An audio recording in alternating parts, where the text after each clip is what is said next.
Never gets old, gentlemen. Never gets old. Welcome to If We Were Creative. And we've got a heck of a week to talk about this week. We just came off of a good Elimination Chamber event and looking forward to a great revolution this weekend. Before we go too much further, though, guys, how you doing, Adam? How's your week going?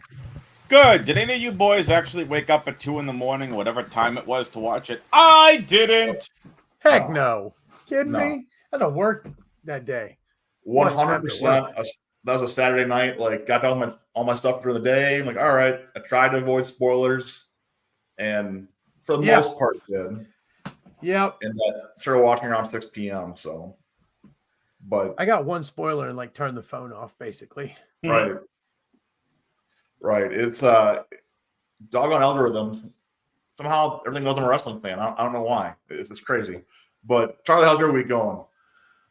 Yeah, so serpentine belt broke on my van yesterday on the way home, so I'm gonna go fix that. That's all right. I picked one up today. I'll go. I had it towed over to the shop, so I'll go put it on tomorrow while I'm at work. But other than that, it's been good. Okay, been a cool little week. A lot of good wrestling. So yeah, definitely. We were watching The Rock and John Cena. I was with the boys. They wanted to see that, so we went earlier this evening and watched both of them. Yeah, we watched both of them back to back. So I wouldn't mind a final chapter to that. No, that's 2 out of 3. Which isn't crazy, by the way. That seems doable now. Yep. But with that said, let's hop off into Elimination Chamber thoughts and recap. I guess Adam, we'll start with you. Overall impression of the event. What'd you think? Didn't watch it. Saw the spots. Didn't watch it. Saw the highlights. The ladies' finish was bleeping bananas. That's how you do a finish, ladies. Well done. Yeah. Where's the whole ladies' match? Where's Jade? Oh, why was she not in that match? Why did she not come out to confront Bianca? Where is Jade? They didn't need her for this. Her story's coming.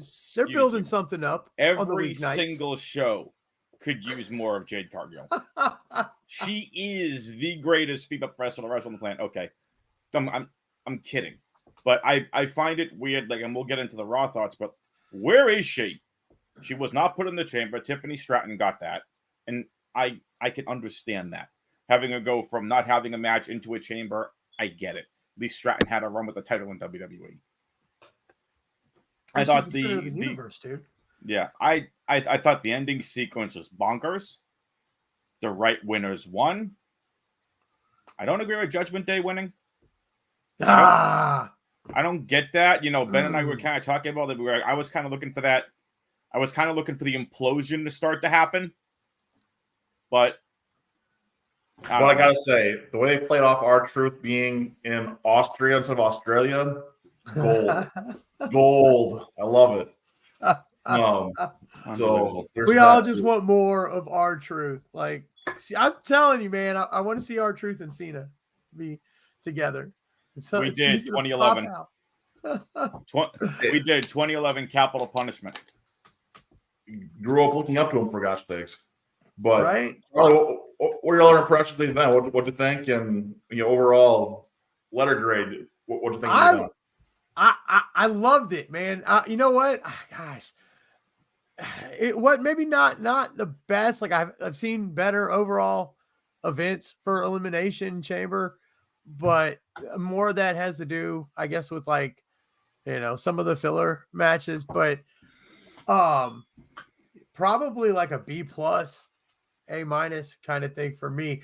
And a lot of that, and to go with what Adam was saying, I mean, the women's Elimination Chamber was incredible, absolutely incredible. And I just want to point out that Liv is the only female in that match that had more than one pin.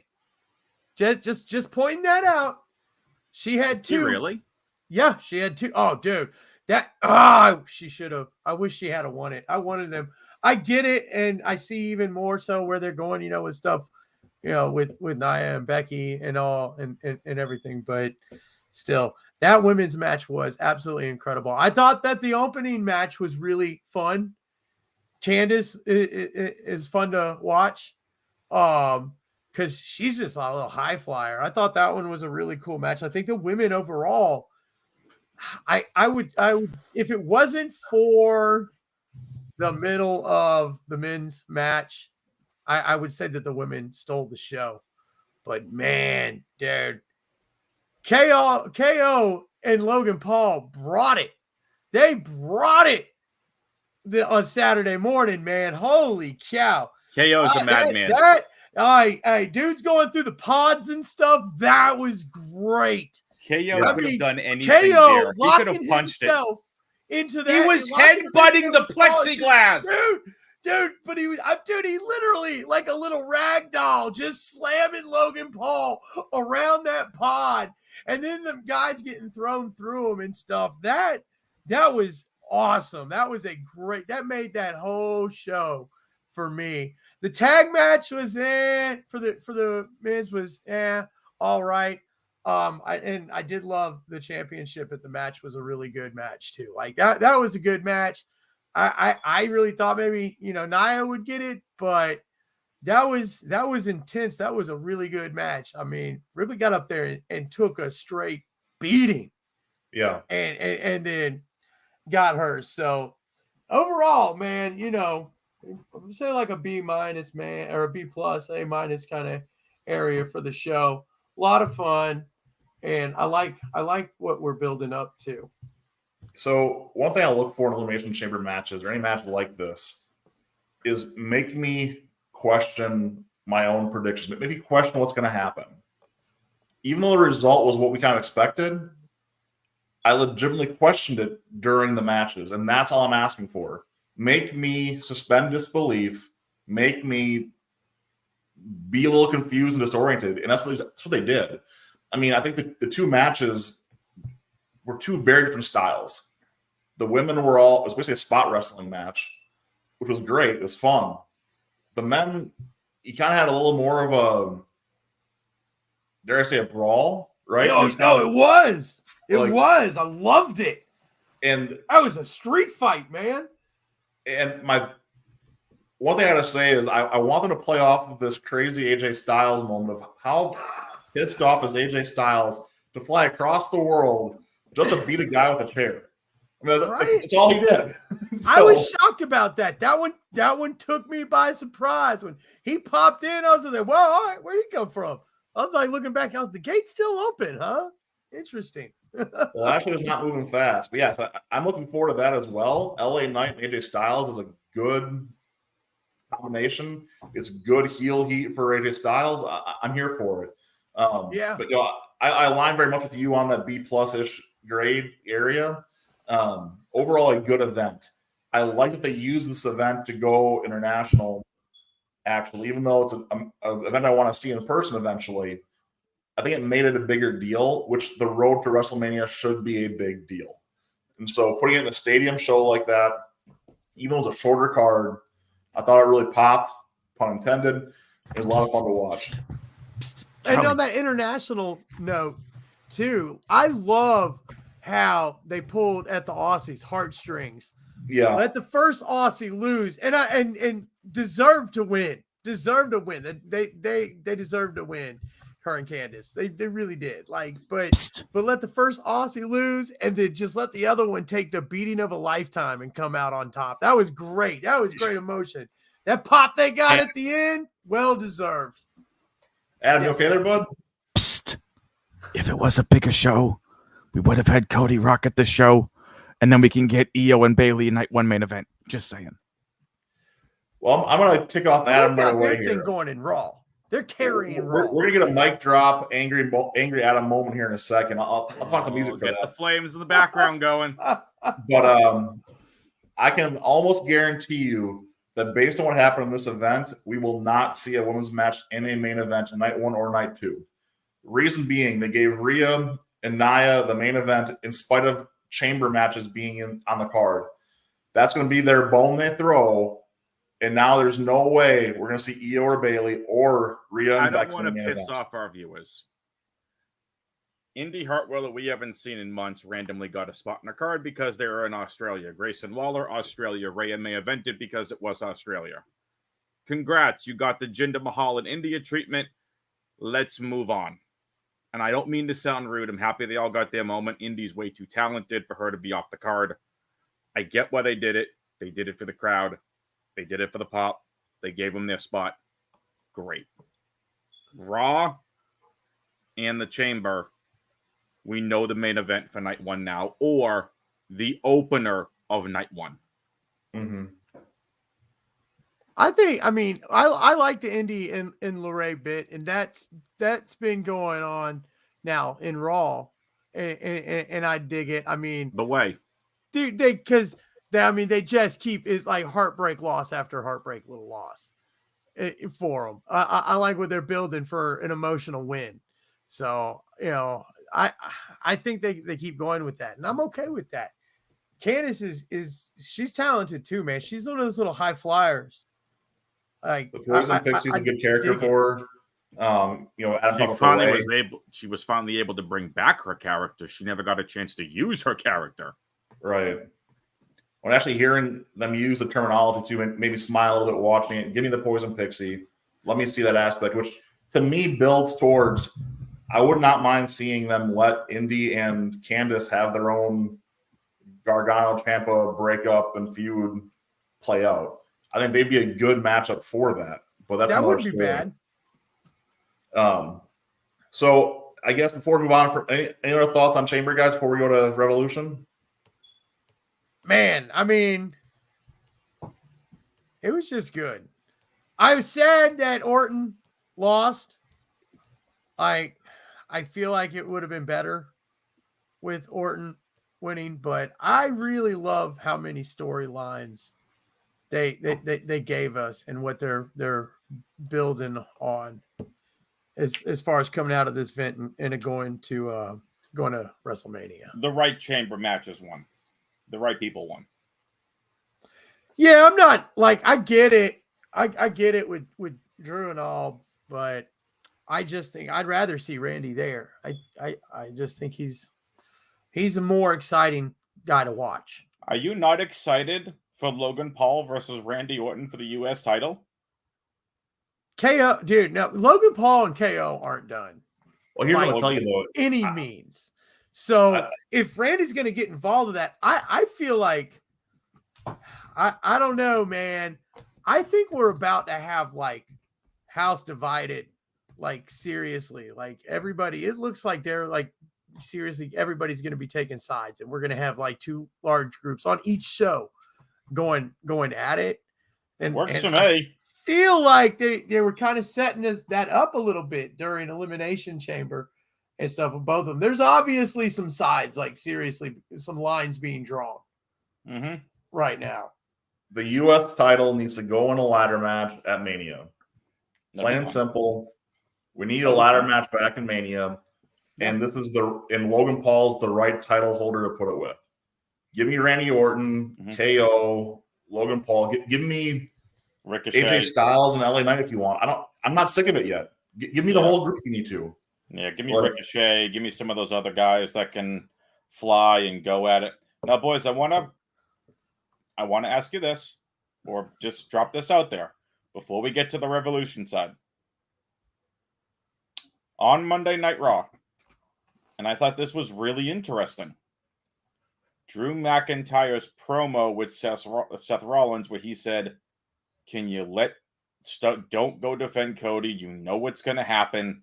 The bloodline's going to come in. They're going to interfere in our match. I'm not going to be able to get the title the way I want. They're going to come in and interfere where you let it go." Made me think when we were talking about Logan Paul and Randy Orton. What did Randy Orton say months ago when he went to SmackDown? That he's coming to destroy the bloodline. I think Cody is going to have his former Legacy member and mentor from the Legacy come in and help him and Rollins during the Night 2 main event. What do you both think about that? Well, Ben, we were kind of talking about this before the show. I mean, and that's what I'm talking about like this is two teams like building, and they're building an army against the bloodline. You know, I mean, I think this is what you're talking about. This is exactly where they're going, but it's on a grander scale. I mean, I think they're building the Shield too, and it's going to be like 7 or 8 guys when it's all said and done, pretty much. And I think you've got Seth, and you've got, because at the end of that whole promo, the build up and stuff with that promo led to the end of the show, and with Drew taking out Uso, and it's like I was like, oh, okay, now he's in. Yeah. Now he's in too. So, and Cody, dude, that was great with Paul. Paul got a phone for each one of them. Was I funny. love I the just simple saw him comedy. do of this getting and then that do this, fit. and he's just talking back. Yes, 2 phones. He ain't Really, got dude? three-way calling. He's so old, he got to use 2 phones. I love the comedic. I didn't even think about that. But it's all building, like it's all right there, right? We're just like watching this team against the Bloodline develop. And yeah, man, I can see that Randy being in it too. That makes sense. But let's address it. Gets Ben, me excited. What's the one thing we haven't talked about from the chamber? It's the Grayson Waller effect. Yep. What did Cody say about The Rock? He wants him one-on-one. This is Daniel Bryan, WrestleMania 30 all over again. We talked about for a while, the last almost month, right? This has been our recurring theme. This is going to be WrestleMania 30 all over again, and that's fine. WrestleMania, like, go ahead, finish the story, call it what you want. Yep. The benefit we have now, the 2 nights, you don't have to have the guy fight the same night if you don't want to. You could. Correct. But you can, you can have Cody go out there against The Rock, get an injury, which is what got Cody over with the WWE Universe again anyway. When he came back, that massive, disgusting pectoral injury. Saw that in person. Saw the disgusting reality after it was done. So he came to Green Bay after that. Oh, it was brutal. Anyway, yeah, exactly. Yeah. Anyway, that being said, I think that's where I would go with this: is go through the full blown, just the script I written for you. Just follow it, and you're gonna have a good result. Cody Rock either opens night 1 or closes night 1, depending what you want to do with Io and Bayley. You want to get to Roman Reigns? You beat me. Great. If you lose, the match becomes a triple threat. That sells Mania. Oh, I dig that. Yep. So if Cody wins, Rock's not in the match. If Cody loses, Rock's in the match and it becomes a triple threat. One more curveball. You can do that too. What do we get a lumberjack match? Like, and that's where I think we're seriously. built towards. Yeah, we get like a straight up lumberjack match built, at the end, and it's both sides. To me, that's SmackDown before Mania. That's what it's SmackDown before Mania. You're not doing a lumberjack match like that in the main event of WrestleMania. Could you? No, we're doing it in a SmackDown before Mania. You could. You could do a lumberjack match with just pure chaos that they don't get the match started because everyone's just beating the hell out of each other. I'd be curious what they do with that. But anyway, let's move on. Ben wants to move on. He's itching to talk about Revolution. Not yet. One more thing I'll throw at you guys. Fine. Rikishi. So we're calling the Bloodline. Okay.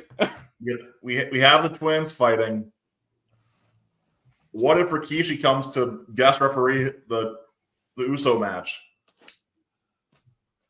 I think that'd be fun. Like, it's... Or special enforcer. You got Bloodline Mania going. Impartial dad refereeing. Or is he impartial? Ooh. Anyway, so we can go through all that stuff, but that's just one more thing I want to throw out there to you guys. But I know Adam wants to talk about this too. Let's move on over to AEW. And so I got to start with the Stinger. Thank you, Sting. I mean, that should be everyone. That's the Thank you, Sting. That's the biggest thing to me here anyway. Thank you for an amazing career. I mean, as far as people that you can respect, that you can say is a genuine good guy, to be in the business as long as he has, and I'm not aware of any scandal in Sting's past in any promotion whatsoever. The guy has been stand up and straight up his entire career. And goat, man. He's my goat. And everybody, the good guys and the bad guys, like him backstage. Like, this is a good man. He's a great wrestler, and he's given himself to us now for what, almost 4 decades. Thank you, Stinger. Wow. We A love lot you. of that with Sting too, I think, has to do with his own personal story about him, how he became to be a Christian, and that had a lot to do with how he's done stuff backstage. Shawn Michaels, same thing, went from something in the locker room, found his faith, became a Christian, and did something different. And you'll hear a lot of this too about just those two wrestlers in particular, just they're unashamed of it. But you can tell if you look back at some of the points in their career, it's like, yeah, they were changing because they realized whether it was, look, the wrestling business in the 80s, 90s, and early 2000s is vastly different than what it is today. The culture, I think, was definitely different. Let's just call it what it is. Steroids are more rampant. There are some wrestlers who did it right, some who didn't want to do it. So it's like, yeah, maybe you had to do it more politicking or backstabbing politically to get different spots on the card. I get that, but I want to save Sting because, let's face it, nothing on this card, nothing is stopping Sting, Darby, and the Young Bucks main eventing this card. Thank you, Sting. He's an absolutely wonderful human. Clearly, he's a great father, a great husband. That is the main event, in my opinion. Do you think we see that as the main event? Absolutely, right? This is like the Sting show. Agreed. This is the last time. This is the last hoorah. I mean, there's millions of us, not just like our age, younger, older. We all love Sting. What I think it was like Bleacher Report or something that I was reading, and really they call it, this is the end of an era. Yep. I can't think, and they named the likes of like Hogan, the Undertaker, and all these guys have already retired. Ric Flair, like Sting is the last one. Yep. And I tried to think, and I was like, man, I mean, I can't think of anyone else from that era that is still actively in the game. I mean, Mick Foley is on a Legends contract, but still, he doesn't do anything. But so I can't, like, he's not, I guess, not technically retired, but I can't think of anyone else. So it's just like, it's Sting. That's what this whole event is for. I really feel like, for the most part, it's Sting, and then you get to the Dudley Boys era. Yeah, Edge and Christian. You get to that era of wrestlers, but Sting is the last one of that older era. And then you get to the Jericho, Christian Cage, Edge, the Dudleys. Like, then you get to that set of era. and Triple H is already retired. Cena's flirting with retirement. Like, you're getting up there, and just. But Cena wasn't in that era, though. So no, but that's what I'm saying. It's Sting. Yeah. And then once he's retired, then it's that next era that we're going to be looking at. But I mean, most of the guys in this era we're talking about, we are literally watching their kids as grown adults doing the thing out here in matches and stuff. You know what I mean? It's crazy. So it's like this is the last shebang. This whole show. We've been nothing in this show has built up longer. We have known that this was probably gonna be it for a long time. So was it this announced before Full Gear? Or was not it just after Full Gear? No, the opponents. He was announced after Full Gear to sell Revolution because this was done before World's End, right? I forget. We have these other mini pay-per-views now. There's been rumors about this being it, though, for a while. Well, it's been more than rumors. That's what they announced pretty clearly, too. Here's where I'm concerned, I guess, is Ric Flair is still at ringside. Ric Flair. Oh, concern for Rick, yes. Well, no. Ric Flair needs a camera. Ric Flair is the consummate heel on the babyface side in this match. No. Does Rick cost Stinger the match? I think it's a double swerve. We saw him go to the Young Bucks last week on Dynamite, saying he came out with a somber attitude out of the limo. I thought I'd be more involved in this. I haven't been called, or whatever he said. And then you see him just walk away from the backstage interview and then knocks on the door. They are the Young Bucks. And I think it's a bit of a double swerve. I think he's going to look like he's going to cost Sting the match, and then he's going to go ahead and cost the Young Bucks the match. And it was going to be this big thing between Sting and Rick the entire time. I think he tries to cost Sting the match, but I think Sting gets one last blow on him. I think they give him that. Can we please just have a do not have Ric Flair take a bump rule, please? One exception. Picks him I will up, let tosses him into the crowd. I will let Sting and Flair do chops on each other as long as they want. They can make hamburger all they want. That's their call. Both wooing at each other. Yeah. Yes. The woo battle they continue. Let's take this back to like 1996. Absolutely. Heck yeah. Now, let me get Sting with a little bit of color too. Just one last time. It's I want some neon yellow. I want the red and black mask, not the white and black mask. That's just me though. There you go. So, he wants that Wolfpack color.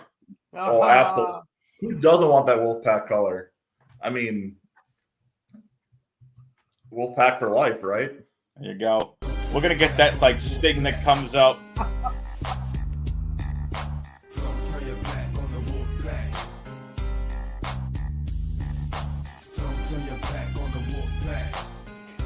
We're gonna get that Sting that came out in TNA that had the red on his white mask or whatever before he went for Joker Sting. Oh, yeah. Joker Sting might be one of Sting's best characters ever. That was so funny. But we could stand here and talk about Sting's many iterations throughout his entire career, from the original Ultimate Warrior style, kind of mask to Rafters Sting. I didn't really watch any WCW, but Rafters Sting, we got the iconic black overcoat, the white and red, and then you had the Wolfpack colors, and then going to TNA, doing his thing there, and then Joker Sting, you had Network Sting, you had WWE Sting, and now you get AEW Sting, where he just clearly knew exactly what he wanted when he came in. He wanted to mentor Darby. Yeah. He shows up 7 different times during the course of the show, each time in a different Sting era look. Oh my goodness. He'd be that sounds exhausting before you even have to get to the match. I loved when WCW was really making a name for themselves, and Sting was it. That was their bona fide star. I loved the feud of Sting and Lex and Ravishing Rick Rude and stuff back in the day. Oh my gosh, man. NWO Macho Man, we had some good times there. But switching off matches here a little bit. I'm going to go to another tag team match on this card. The BCC against FTR. I am excited for a non-title tag match on a pay-per-view. Yep. Thank you, Tony. This match is going to be... Please lead off the show. This match will get you right into it. This will be hard-hitting. It'll be brutal. It'll be physical. It's good old-style mat wrestling. This match is just out. I can't wait. It's going to be a ton of fun. Well, it's guaranteed fire, right? I mean, absolutely. There's almost no way they can botch this one. Almost. No. Not with the quality of wrestlers that they have there. No way. Yeah, there's a lot of skill there. It ought to be exciting. I like that, though. Starting off the show with that would be a good way to get people really hyped up.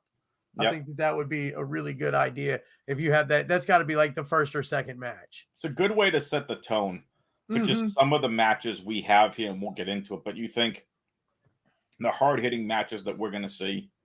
Yeah. Cassidy Strong, Joe and Paige and Strickland, maybe. Kingston Danielson's going to be hard-hitting. The main event with Sting and those guys are going to be hard-hitting.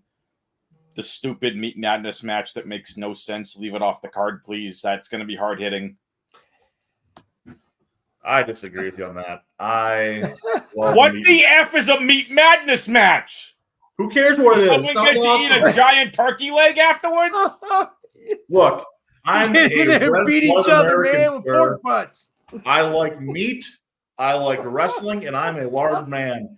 Meat madness. Yeah. Meat madness. Yes. So You'll be slinging around bring it some on. I'm here sausages. for it. What is happening with this show? It just keeps getting better, buddy. Just keeps getting better. Hey man, So- meat makes everything Notice better. how Chad is very quiet. They've either had enough of us or they don't want to say their thoughts on this match. Folks, what are your thoughts on meat and wrestling? We want to know. As long as it's not dog food again. Fucking Baron Corbin get doused in dog food is terrible. And Roman Reigns for that matter. But for your sake, I'll skip past this for the most part and go on to Christian Cage with Kill Switch, Mother Wayne, and the Prodigy against Daniel Garcia. Can we please Fucking one on strap Friday to Daniel get that. Garcia? This is going to be as close as he's going to get. Because Cage is not dropping that belt until Edge takes it off of him. See, I feel like this is a spot where you've got to let your hot talent roll. And Danny's got the heat, right? A good heat. People want to see him do well. It's not quite Rusev Day, but it's still in the level of people want this. Give us the fun dancing. He's missing like one thing. I don't know if it's a character thing. I don't know if it's a promo thing, but to me, he's here. He needs to be like here. He's like right at the cusp. He's like that close. And I don't know what gets him from like, one level to another. I don't He think has weepy eyes. He looks like the emo. He looks like an emo kid wearing prep clothes. He looks up miscast and I'm trying to get at. Like, look at his face. He's always just got done crying. He always looks upset. That's the only thing I I'll don't say. know if I would have ever called Daniel Garcia anywhere near emo, but okay, sure, why not? Well, no, but you hear what I'm saying though. It's the face. It's that Right. he's always just crying in the bathroom. That's what it looks like. For what it's worth, out of the quartet of Buffalo kids that work their way around the indies, and I've seen a couple of them. They've been on AEW. Keith Blackwood, and there were two others. The four Buffalo kids that went around trying to make it throughout, I would assume it's, the Northeast because they were up here, probably the Mid-Atlantic. I'm happy for him. I don't think he's at that level yet. Do we see Edge interfere? Maybe. Do we see this go to Double or Nothing? Does Edge turn heel to go with Christian Cage to go after the tag titles, which is something that Edge wanted to do before he retired, to have one more run as a tag team? I just don't know. Kill Switch is a better bet to me. Oh, that turn's coming. That turn is coming. Like, give me that turn, please. Like, Yeah, they already missed that once. Like, Right. that turn should have happened months ago once he had the contract or whatever it was. Charlie, what do you think? Are we putting you to Man. sleep, Charlie? No. You need to see some Daniel Garcia dancing to wake up? I think that would be great. I'm kidding. I don't know, man. Like on this one, like I haven't really, like, I'm just getting back into some of the storylines and stuff, so I just haven't followed it enough, like on these guys. Like right now, I'm still with like a lot of the guys that,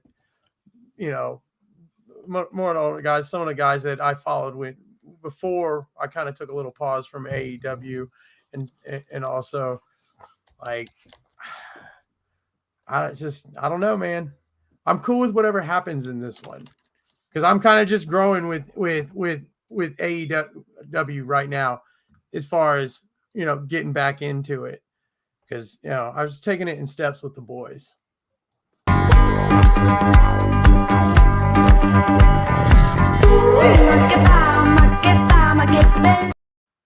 It's not Danny, but I'll take it. So anyway, I thought that was something on my Discord, and then I'm like, what the heck did I hit? And I'm like, oh, what is playing? try to terrorize Adam into a coma, apparently. But the match I know that you're going to be excited for is Takeshita and Ospreay. And this might be one of the most technical matches we're going to get on this card. I mean, I want to see Ospreay just go bananas But The Ospreay face turn is here, by the way. He's coming in a babyface. Mm-hmm. He's had his run. You both can tell me if I'm completely wrong here. We've not seen Ospreay since All In. He's been finishing up with New Japan. He had his little bits here as a heel, because he didn't have a straight program. He's going to come in and go, I don't need any of you. Like, what is this talent? I'm better than all of you. And he can come in just as the kind of for him starting at something brand new. over under on Bruvs in his promo work leading up to that face turn. Bruv, I don't need you, bro. I didn't realize what that thing until I actually saw his promo on AEW, and I'm like, okay. Yeah. It's a thing. No, I mean, look, I think Ospreay gets this win. Yeah, I think it's explosive. I think it's going to be mid-card, but it's going to be a great match. That could steal a show with the two performers we have there. I agree with you. Now, Yeah, I think that this will be a good. I don't think this is going to be like a long match or anything. I feel like it's kind of just there to be there. It's a showcase match. Yeah, but I think it's going to have some great action in it, so it'll be a cool little match to have. I've never Right in the middle of seen things to kind of keep the action moving. Yeah, it'll be great as long as it's like just right there in the middle. This what's is 10 to next 15 for minute Will fast Ospreay? I want to pace. see. I want to see what's the next story for Ospreay to hit. The international title. Okay. You strap that international title on him. Cassidy doesn't need it. He doesn't need it. But I think that Roderick Strong right now does. Yeah. And you're trying to all right. I might piss off the internet wrestling community here, but they're always pissed off. Who's more of a white vanilla bleep, Roderick Strong or Tony Nese? Tony Nese. Fair. Yeah, I think so too. They're both white. I don't care. You have no gimmick. Get off my TV. And I like Strong, but it's just like. But Strong does have his gimmick. Yeah. He's on the coattails of Cole. I mean, this is. That's a shitty gimmick. I'm sorry. It is, but look, I mean, Roderick Strong's best moment in wrestling was when he turned on Pete Dunne. But exactly. That's it. But Strong will win. Strong needs the title. It keeps Adam Cole also back to being relevant on TV. It creates that there. I would love to see O'Reilly come back and just question Strong and Cole on what are you guys doing? Like, just I want to see that. Do you think Ospreay creates a stable in AEW? I don't see it from the start. I don't see it from the start though. But like, I mean, United Empire was something to get Ospreay to that, right, that next level of a heavyweight. But if he's going to run babyface, he's going to have interference in his matches, and eventually he's going to need to have someone to protect his back. Yeah, and that's where it's going to come in. That could be Kyle O'Reilly. So, all right, we can next match. Get back to the Meat Madness match. Go ahead. Wardlow, Powerhouse Hobbs, and Lance Archer. It's getting them all a payday. It's keeping Wardlow relevant. Do we even serious talk here for a second? Wasn't he injured? Like possible year-long injury? Yeah, that was the debate. He said it was not that big of a deal. Others came on and said it was. So this is kind of the more to prove it that Wardlow still can be running with the devil. But because if he's going to go chase after the world title, and we're going to get Joe Wardlow 3 or 4 or whatever it is, that's when you have MJF return and cost Wardlow the title. Agreed. Because Wardlow should not be anywhere near that title right now when you have Swerve waiting, Okada coming, Ospreay in the company. And Ben, we talked about this. You have these 3 big stars. And what the heck? do you do? Like, I was watching some YouTube videos from the Tranquilo Club, so shout out to them. And the Tranquilo Club basically said, whoever's signing Okada, be prepared to give him, like, throw all your world title plans out the window within a year. Whoever gets him, whether it was AEW or WWE, he's not wrong, because someone of that caliber should be in the world title picture, should have a belt on him pretty quickly. I don't know if Joe is a transitional champion, and we'll get to the world title match in a minute. But, like, this match keeps up Wardlow. It keeps up Powerhouse Hobbs, who's been also stuck in this weird limbo of push, non-push, push, non-push, push, non-push, back to a push again. And is he going to do anything with it? And Lance Archer's he's just a solid veteran that can go and work with anybody. Well, I think that what I'm looking at here is AEW has a hard time with big guys. The opposite problem of WWE, they don't know how to book big men because they look at the roster is there for the high spots and the spot wrestling in general that kind of feeds the current indie scene, punk rock wrestling fan, if you will, where WWE has been that mainstream. Give me behemoths, give me giants, I want Goliath out there. Like that's been the whole shtick that was Vince's shtick for how long. But that's where I'm looking at this saying, I've not seen a big man properly booked yet in AEW its entire existence. Well, the Wardlow build was awesome. But it was also I botched. think Wardlow's been all right. The Wardlow build was awesome, and then afterwards it was nothing. It's a bottle rocket, not a mortar. It's a fun build with a pop. Like, give me the bang. Yeah, there was nothing there. Jamie Hayter, same thing. The build was awesome. She gets the belt, tried at least staying relevant, and then gets injured. Unfortunately, I can't wait for her to come back. By the way, I think that's going to be an all-in moment there. By the way, but I mean, all that said, moving forward here, Eddie and Bryan Danielson. Charlie. So yeah, okay. So I like this. So here's the thing. I love this little handshake thing. Mm-hmm. Like I just think that's kind of cool. So I feel like this is gonna be a really cool match. You can do some cool things with these guys as far as like ring style and all. So I feel like that'll be cool. And I just I think Kingston's gonna win, right? He's got to. No. Because I feel like Kingston wins. He's gonna get this handshake and stuff, and I think that something comes from that as well, and this story kind of continues a little bit. Give me Danielson for the win, and give him finally a freaking belt in AEW. I think that's coming, but after this one, not this one. Like that's the other thing. I think that something happens over this whole handshake. I think that's key to like furthering the story. I mean, Danielson's only around to be a full-time wrestler for another half a year or so. Give him a belt. But that's not what he's there for anymore. He's there to build up the young talent. Correct. Right. And Eddie still fits into the category of a guy who still got time and got some tread in the tires.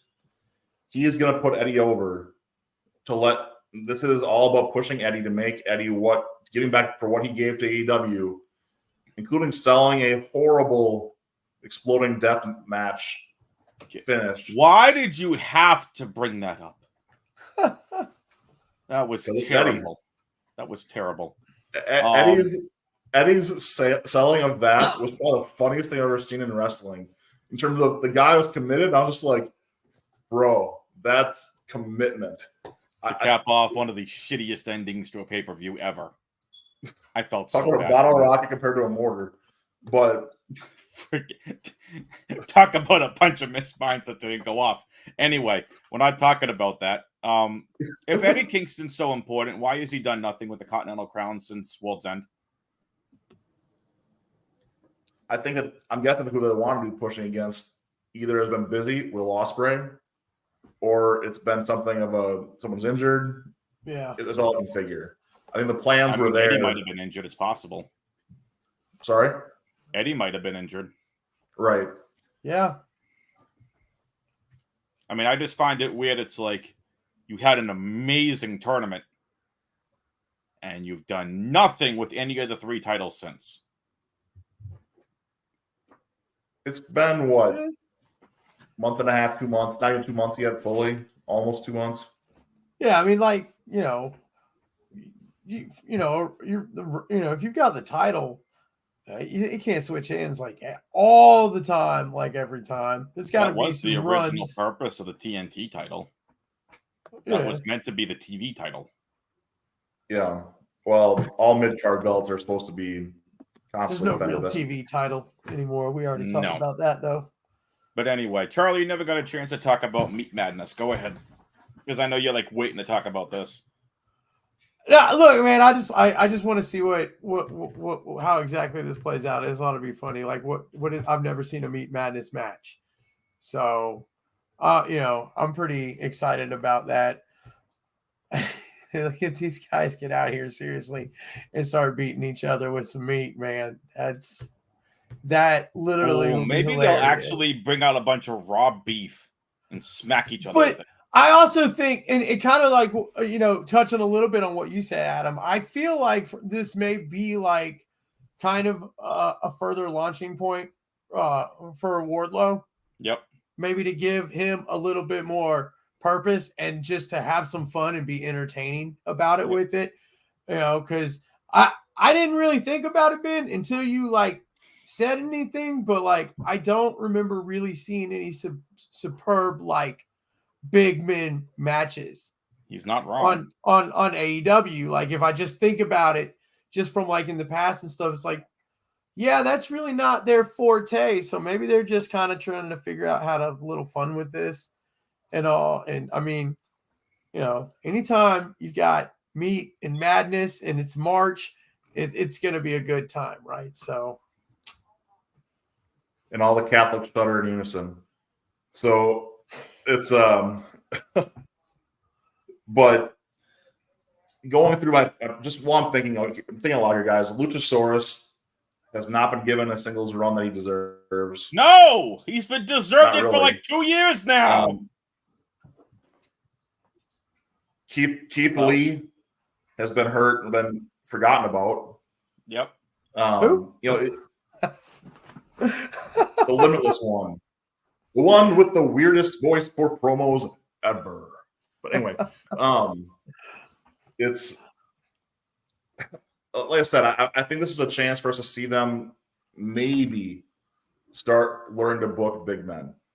And the only thing that makes it better to me is hang a stake above the ring. Again, I love ladder matches. Who gets the steak to bring home to cook? Who gets the giant tomahawk? Oh, they need to have like iron skillets too. There's got to be iron skillets in this. Yeah, iron skillets. Gordon Ramsay, guest referee, whatever. It's fucking raw. Oh man!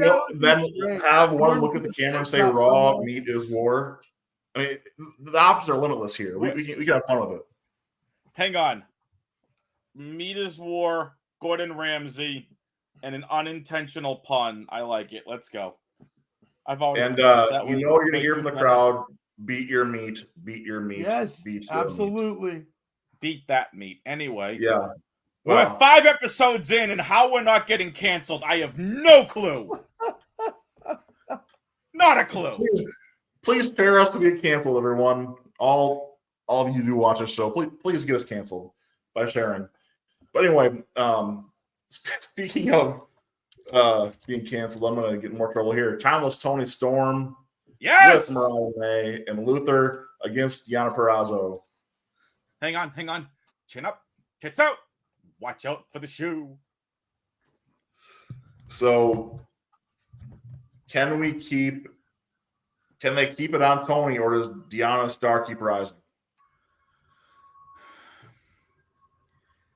I think we're going to see some weird area of interference to keep both of them strong.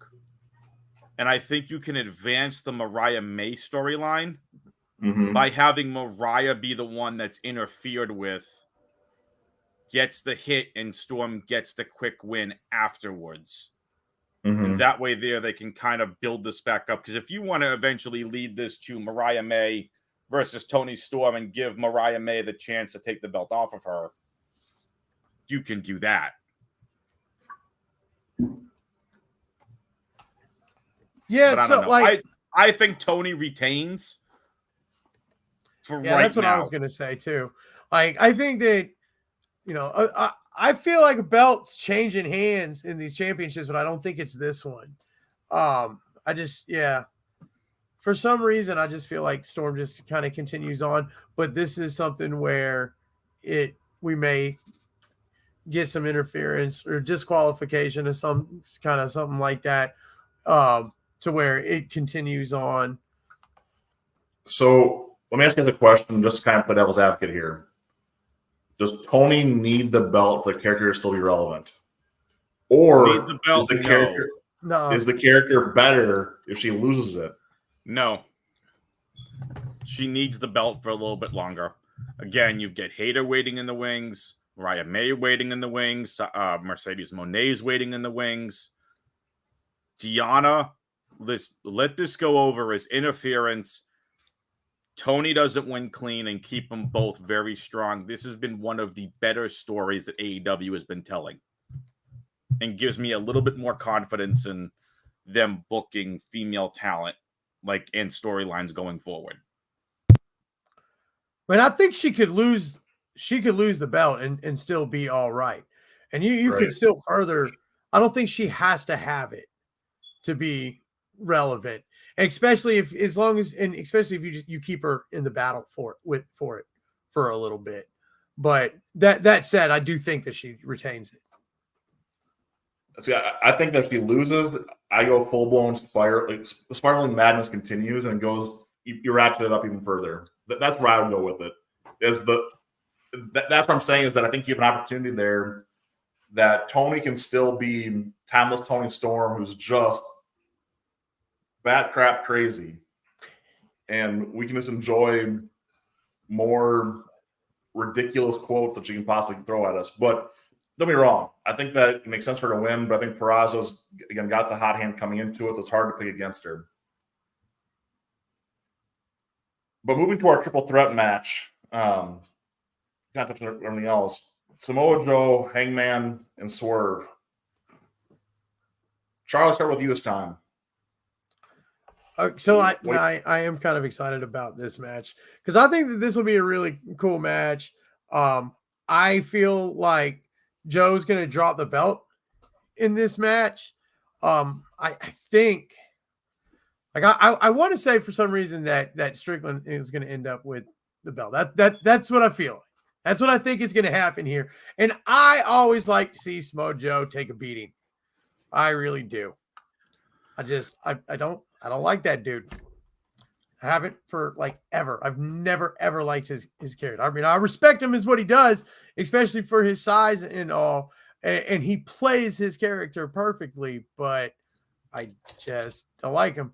But I really do think that Strickland picks up the belt in this one, and so I think that'll be cool. I think Paige is going to be there and probably the cause of the belt being lost, but I think it'll be entertaining. I especially think it'll be entertaining to see Joe lose the belt. So, all right. So, this is interesting and what I've been wanting to talk about. The more we've talked tonight, the more I started thinking about something different, more unique. First of all, whose house? You suck. Swerve's house. Let's go. You both suck. Anyway, I'm kidding. The more I thought about it, I would love to see Strickland win. Do I want Joe to be a transitional 3-month champion? Fuck no. Sorry for swearing. I don't care. That man is criminally underrated throughout his entire career. Again, I've watched a lot of videos from the Tranquilo Club, however you want to say it. If Swerve wins though, you could have Swerve Hangman 3 at Double or Nothing for the belt. And that's your double or nothing main event. All out, anything goes, Texas death match style. Like, I don't even know. You could literally make it an I Quit match. It's like, don't know what else you do other than an I Quit match or a last man standing match with those two. You think Joe's been underrated his entire career? Yes. I don't. I think he's been touted. He's one of the best villains of the last like 15 years. He's one of the best workers of the last 20 years for sure. Correct. Yeah, He's like just I don't know. outstanding. I just think he plays the bad guy so well that, you don't see people out there, always like cheering for him and stuff. But I don't think he's underrated. I think most people in the industry, and really respect what he does. I don't know. That just kind of caught my attention when you said that. It's like, hey, really? Just the go guy that watch, might have the U.S. title while he's in WWE. That's the thing to remember here. Joe had the U.S. title is his only main roster title he won with them. That's crazy. Yeah, WWE royally insane. misused him. But also, Yeah. he was injured. Several unfortunate injuries, Right. Canceled some big pushes for him. So He plays his part so well. I think Joe will. retains. If you look at my official prediction, before we get to Ben's prediction, I think Joe retains. I want Swerve to win. It's his time. You want to talk about a guy that's teetering on the verge of relevancy? It's Swerve. You need that belt on him now. Yeah, I'm with you. I feel like it makes sense to put the belt on him. Yep. Ben, what do you think? Man, I get it, but I've got of all these guys, I like Hangman probably the most for the title right now, but I don't think he'll win. I think Hangman's got too much else they can do with him. He's not going to be winning this match. I think Joe wins the match. If I was betting on it, I'm picking Joe. Agreed. I understand your points, Adam, on Swerve. I'm not a Swerve mark. I can appreciate those who are. I get it. It's just not my thing.